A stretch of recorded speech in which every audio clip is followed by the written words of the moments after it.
자, 여러분들 이어서 우리 그 다음 사항 기납부색 한번 보죠. 기납부라는 것은 뭐냐면 미리 낸 걸 얘기하는 거잖아요. 자, 그러면 여기서 원천징수에 대한 얘기가 되는데, 원천징수는 말 그대로 예납과 완납이 있고 이거는 아실 거라고 보고요. 그 다음에 원천징수는 아셔야 될 점이, 원천징수 의무자가 세금을 원천징수에서 다음 달 10일까지 신고 납부하는 제도가 돼요. 그런데 여기 반기별 납부 있죠. 20일, 상시 고용 인원이 20인 이하라면 반기별 납부를 할 수 있어요. 물론 신청을 해야 돼요. 신청해서 확인받고 이렇게 하면 1년에 매달 하는 게 아니고 1년에 2번, 상반기 끊어서 7월 10일 하고 하반기 끊어서 1월 10일 하는데 비춥니다. 그냥 매달 신고하시면 좋겠습니다. 자, 그런데 요거 한번 볼게요. 여러분들 인정상해나 인정배당, 인정기타소득은 소득세법상 소득처분에 의해서 추가적 과세한 놈이잖아요. 그러니까 얘는 지금 3월 말이라면 3월 말일자로 지급했다 하니까 4월 10일 날 그죠? 우리 수령신고를 해야 될 사항이에요, 원천세. 근데 나는 우리 회사가 만약에 반기별 납부다. 그러니까 이런 부분은 그러면 반기별 납부 7월 10일에 해야 되잖아요. 그래서 이런 것들은 반기별 납부 대상자라면 7월 10일 할 수 있냐 이 말이에요. 우리 법은 그렇게 못하고요. 인정상해, 인정배당, 인정기타소득은 우리 회사가 반기별 납부 대상자라 하더라도 반드시 뭐야? 4월 10일 날 신고하게끔 한다. 이거 보시면 좋겠습니다. 반기별 납부 하지 마세요. 되게 그죠? 나중에 몰아내려면 힘들어. 자, 우리 원천세 있잖아요. 어제 했던 거 있고 인정 3% 5% 되고 우리 봤던 거 얘기해서 했으면 그냥 넘어갈게요. 자, 지급시기 어제 규정. 요거는 이렇게 한번 볼게요. 여러분들 요것만 알면 되겠습니다. 우리 근로하고 퇴직하고요. 근로퇴직 배당만 좀 알면 좋겠습니다. 자, 어떻게 되는지 한번 보죠. 특히 우리 시험에서 얘가 나와서 제가 얘기하는데요. 근로하고 퇴직만, 특히 근로만 알면 돼요, 솔직히. 자, 여러분들은 봤을 때 근로를 제공했어요. 그런데 근로를 제공하면 대가를 받아야 되잖아요.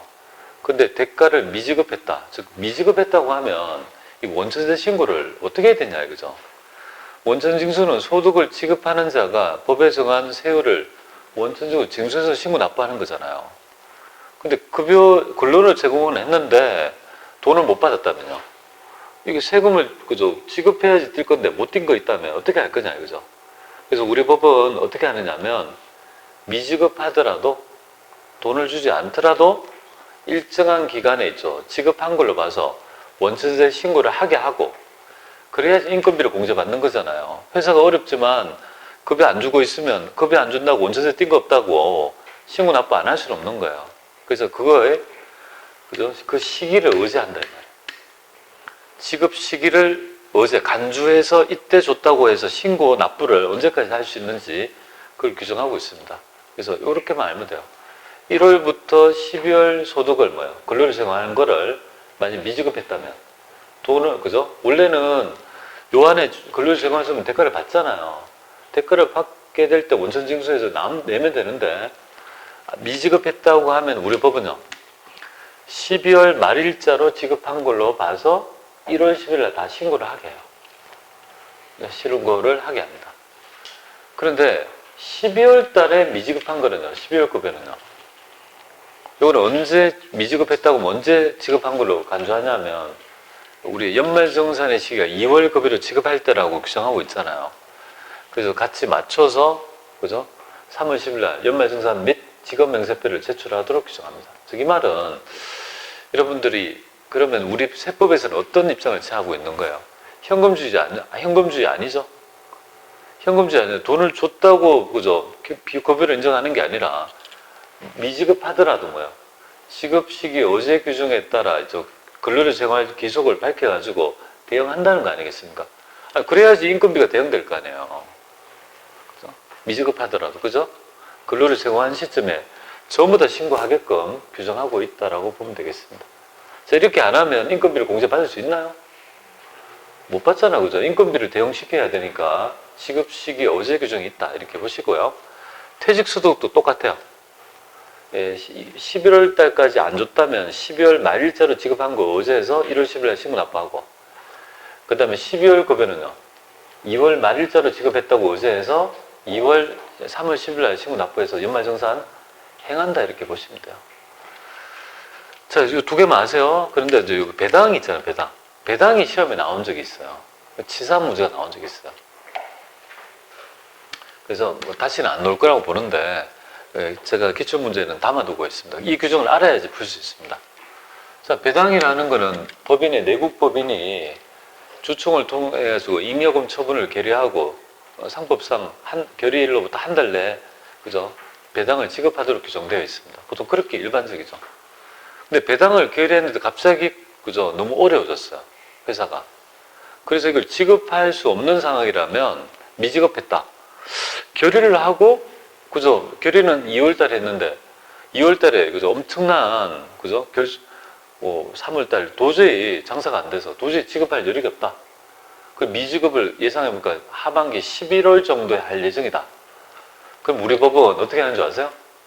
만약에 그렇다면 잉여금 처분 결의일로 기준에서 3개월이 지난 시점에 있죠. 배당을 지급했다고 가정하고 신고를 하도록 규정해요. 14% 돼가지고 신고 납부를 하도록 규정해요. 그래서 잉여금 처분 결의일로부터 3월이 되는 날에 지급했다고 보는 거죠. 만약에 이런 경우 있잖아요. 실제 시험에 이렇게 나왔어요. 3월 25일 날 잉여금 그죠? 처분 결의했어요. 잉여금 처분 결의했다. 그리고 이걸 11월에 지급 예정이다. 그러면 지금 있잖아요. 이 3월 15일부터 해서 2월 15일이니까 2월 15일. 근데 돈을 못 줘가지고 11월 달에 지급 예정이라 하면 우리 법은요. 언제? 플러스 3개월이 지난 시점이 언제죠? 5월 25일이잖아요. 이때 지급했다고 해서 신고를 하도록 규정해요. 여기 바로 지급 시기 어제 규정. 시험에 나왔어요.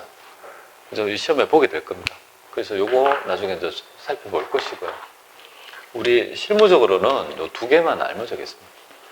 근로소득하고 보시고 나머지는요. 이 전부 다 똑같아요. 비슷해요. 이 나머지 거는 정리를 제가 안 하려 하다가 이거 두 개 정리하다 보니까 에이 모르겠다 해서 제가 다 정리한 거예요. 그래서 지급시기 어제 규정 다 정리된 게 없어요. 제가 정리한 거니까 다 조문 찾아서 한 거니까 요거 하나 있으면 미지급했다고 했을 때 그죠? 신고를 어떻게 해야 될지 알 수 있는 부분이다 라고 보시면 되겠습니다. 자, 그 다음에 종합소득세 신고 납부 볼게요. 신고 납부는 여러분들 뭐 중간에 연합도 사업소득자만 가능하죠. 사업소득자만 가능하고요. 그 중간에 연합 기간은 말 그대로 그죠? 1월부터 6월까지의 얘기고, 그리고 종합소득세 언제 신고합니까? 5월 달에 신고하거든요. 플러스 6 하면요. 11월 달이 되잖아요. 5월 달에 내고 플러스 6개월 하면 그죠? 11월 달에 중간 연합 그죠? 중간 연합 고지납부일이다. 이렇게 보시면 돼요. 이 개인사업체 그죠? 중간 연합은 신고 납부가 아니죠. 이거 한번 참고해 볼게요. 자, 중간 연합 보겠습니다.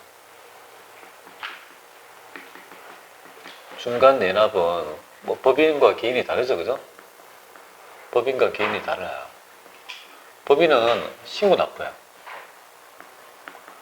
법인은 중간 연합을 신고 납부하는 거예요.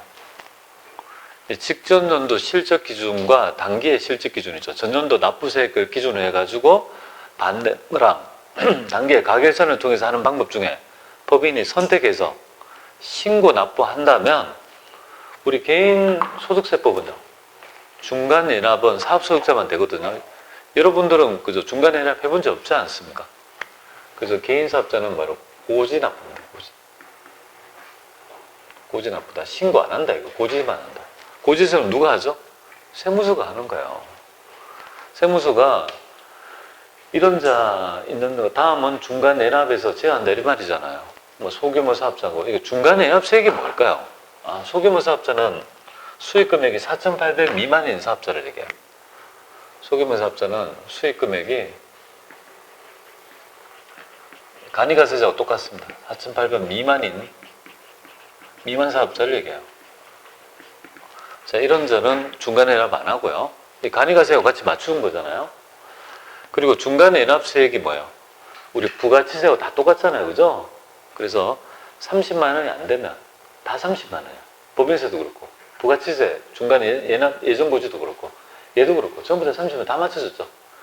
그래서 이거는 너무 적다고 해서 소액은 부징수해서 중간 예납 안 하고 그냥 5월 달에 그냥 신고 납부한다.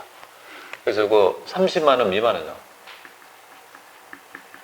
고지세액이 30 미만이라면 부징수한다. 징수하지 않는다. 요거 되겠습니다. 자, 그러면 어떻게 계산해서 있죠? 우리가 납부하느냐면 첫 번째 중간 예납기금 있죠. 직전연도 뭐예요? 실적 기준하고 그 다음에 얘는 신고납부가 되죠. 그러니까 고지납부가 아니고 신고납부가 가능한 경우가 있어요. 신고납부는 어떻게 되겠습니까? 고지서가 이렇게 오잖아요. 2천만 원 고지가 왔어요. 근데 이것도 마찬가지죠. 올해 6개월에 코로나가 와서 완전히 사업이 뭐예요? 초토화 됐어요. 그러면 올해 6개월치 해본들 2천만이 안 되고 뭐죠? 얼마 되지 않는다라면 이 고지납부를 안 하고 뭐예요? 그냥 신고해가지고 있죠. 납부해버리면 납부한 세액을 가지고 할 수 있다 이 말이에요. 자, 해보겠습니다. 그러면 2천만 원 고지되는데 가계산 해보니까요. 500밖에 안 된다면 그러면 이거는 직전연도 2천에 대해서 500이니까 25%니까 30%에 미달하니까 신고 납부가 가능하고 그러면 여기에서 알아야 될 점은 그 개인사업자는요. 고지납부 원칙이지만 신고 납부도 뭐예요? 가능은 하다 그죠? 가능하죠? 그러니까 개인사업자는 무조건 고지납부가 원칙이면 신고 납부도 할 수 없다는 아니고 안타까운 사업자는 있으면 사업 부진 등이 있으면요. 신고 납부도 가능하다 이렇게 보시면 되겠습니다. 그런데 이런 거 있잖아요. 뭐 북식부기 업무자인데 작년에 있죠. 그죠? 중간 예납 기준이 없으면 뭐예요? 낸 근거가 없으면 분명히 6개월 동안에 뭔가 장사해서 낼 게 있다면 여기 법이 작년에 바뀌었는데요. 이거는 가능이죠. 이거는. 근데 이거는 그죠? 신고 납부를 뭡니까? 강제하는 경우도 있어요. 강제. 요거는 선택이다 이 말이에요. 그러면 지금 보면 개인사업자는 이렇게 딱 되는 거야. 원칙은 고지납부. 그리고 예외적으로 뭡니까? 선택. 그러니까 신고할 수도 있는 자도 있고 무조건 해야 되는 거. 작년에 있잖아요. 중간에 반이 없다. 올해 종합소득세 낸 게 없단 말이에요. 반을 뭡니까? 중간 그죠? 종합소득세 낸 게 없으니까 뭔가 중간 예납 실적 기준 2분의 1을 적용할 수 없는 자가 있을 거 아니에요. 그런 자는 신고해봐라 이 말이에요. 신고를 반드시 해서 네가 세금 조금은 내라 이 말이에요. 이 부분이 없었는데요. 작년에 개정세법이 됩니다. 이 정도 알아주시면 될 것 같아요. 이렇게 디테일하게 내는 건 아니고 그죠? 이렇게 나와요.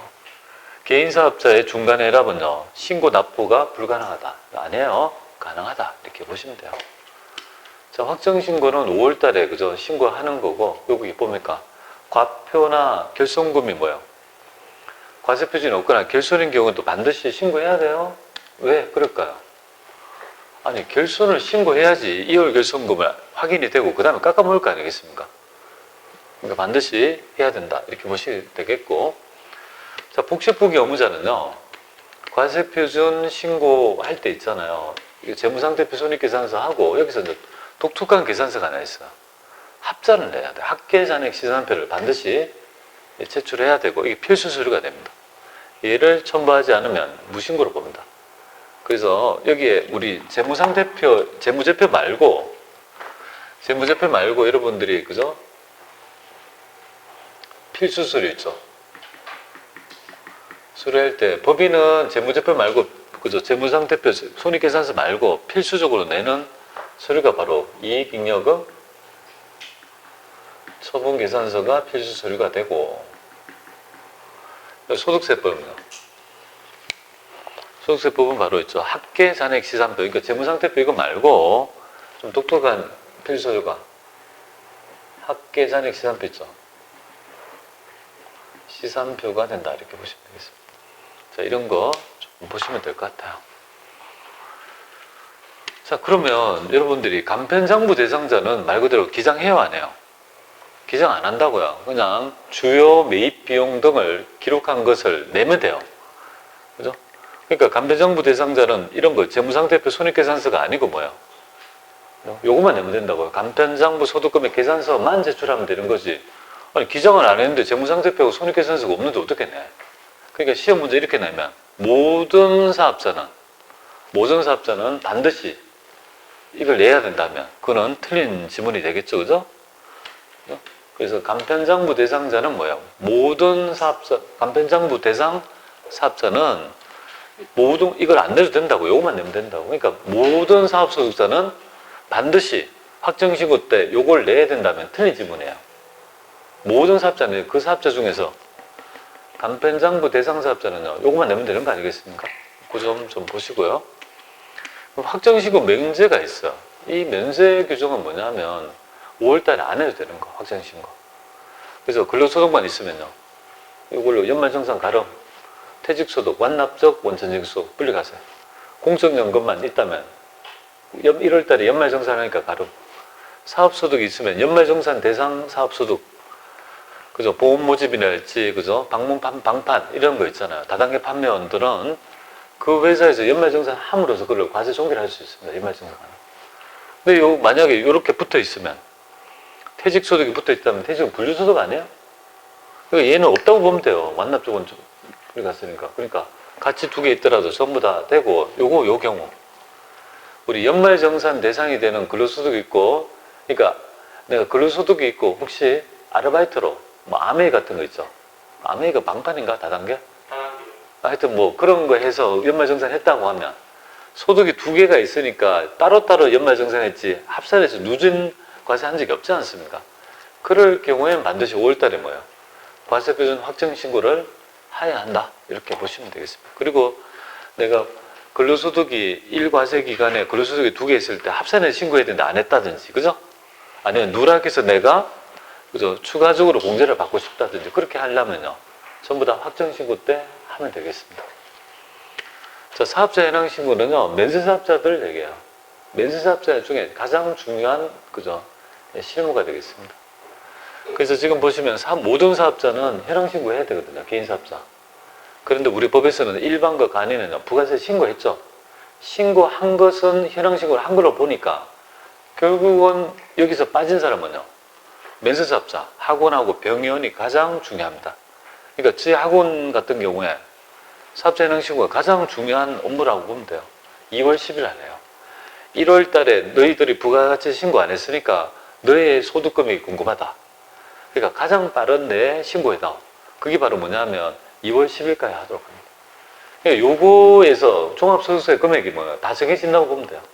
이때 결산을 다 해서 제가 신고했잖아요. 벌써 종서 얼마나 낼지를 다 안단 말이에요.